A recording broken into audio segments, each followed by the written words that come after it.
you guys like using instant vanilla pudding instead of regular vanilla pudding, I'm going to teach you how to make basic vanilla pudding so you don't have to use instant whenever you're cooking. This stuff also tastes a lot better than instant in my opinion. I do not like instant pudding. We start out by bringing some milk to a boil. I'm making a double batch, so I'm going to use 1.5 quarts of milk.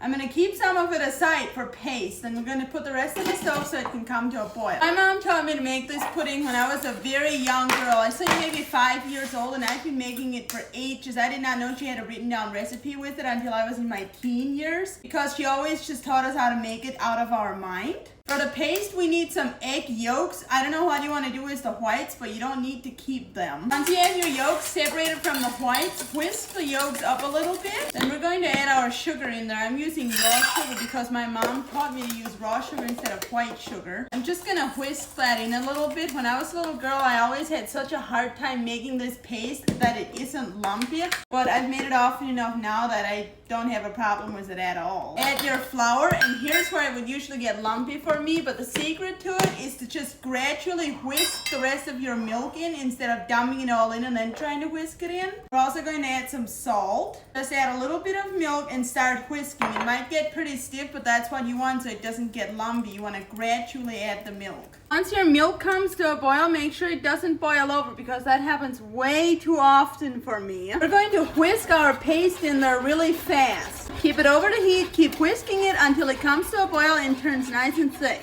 Once this pudding turns thick like this, we're going to turn the heat off. Then take your vanilla and add some. Just whisk that vanilla in, and just like that, your pudding is done. It's not quite instant, but it took me less than 5 minutes. You do need to cool it off though yet before you use it, which might take a little bit longer than instant vanilla pudding, but that's okay. It's also a lot better, has a lot less ingredients, and it's a lot healthier for you. I made this because I'm going to use it to make graham cracker pudding tomorrow, so if you guys want to see that video, stay tuned for tomorrow. I'm just going to put it in this bowl until then. I cannot let you off the hook without telling you how this tastes first, so let's take a taste and see if it's good.